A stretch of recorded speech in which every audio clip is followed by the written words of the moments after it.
For today's cooking lunch and dinner is sinigang na buto-buto ng baboy. Ito yung huli nating lalagay.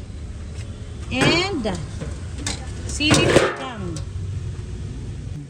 Hindi ko na nabidyohan kanina ang paglaga ko dahil syempre matagal ito lumambot dahil buto-buto to, halo-halo to. May ribs, may shank, Ito yung sa aso May- namin. Sabaw din. ano, may tawag nito, may pata. Pakita mo. Sarap. O, ito din yung sa aso namin, gulay din ang ulam nila. Pero ang sahog, atay ng manok. Ang sahog natin sa ating sinigang na buto-buto ay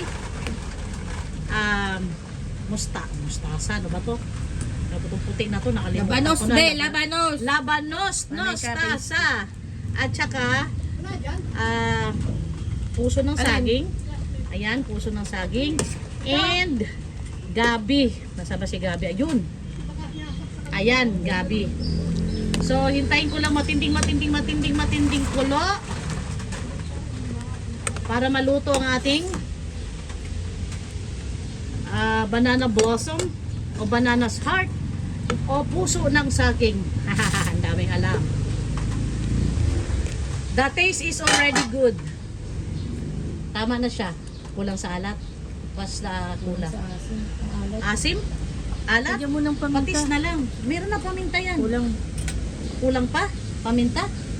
Huwag mo ubusin para may gamitin pa ako bukas dahil konti na lang. So guys, syempre ang tinimpla natin dito ay sinigang mix, 3 pack. And by the way, this is 3 kilos na buto-buto.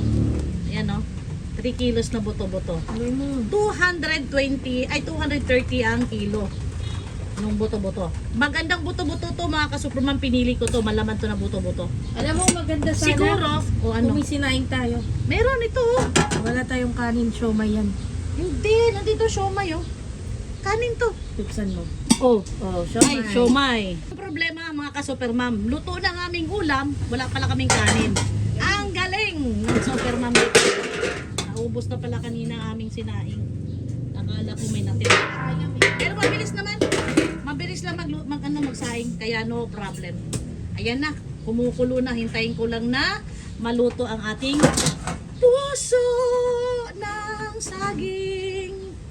So ito na mga ka-Supermam ang ating pahabol na luto dahil wala tayong sinaing. Pero okay lang kasi matagal naman kami kumain.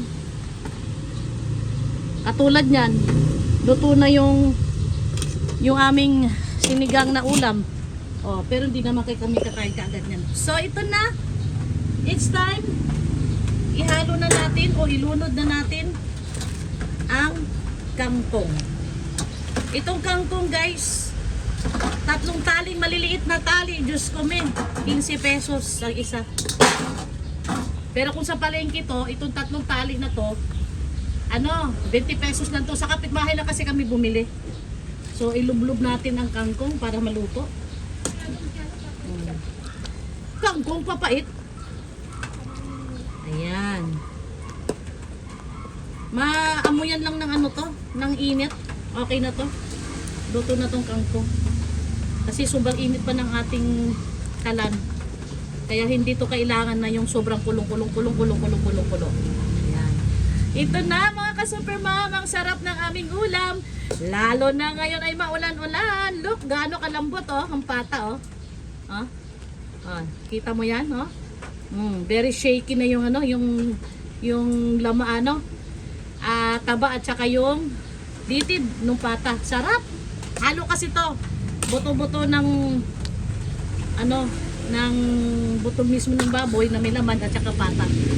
Kaya hinaluan ko ng pata para malinamnam at malapot ang ating sinigang. So ang ratio nito mga ka-Supermam, 3 kilong karneng buto-buto. Pero actually, sobra siya sa 3 kilo mga 3.4 yata ito. Kasi syempre mabigat yung buto. Tapos 3 pack ng sinigang mix.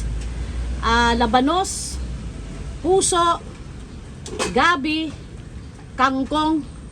At sana lalagyan ko ng sigarilyas kaso hindi naman ako hindi ako namalengke. Kaya kung ano lang yung nasa ref ko, yun lang yung hinalo ko dito. Okay, thank you for watching. Ang sarap ng ulam namin, sinigang sa tag-ulan. Ayan ang ebidensya mga ka-Supermam Ayan. 'Di ba? Ayan. Oh. Ang dilim ng kalangitan. Maambon. Maambon siya. Maliliit na ambon. Ewan ko kung nakikita nyo. Oh. Ayan oh. Ay, hindi nakikita sa ano, sa camera. So, yun lang. Masarap ang higop namin ngayon, sinigang dahil malamig at umuulan.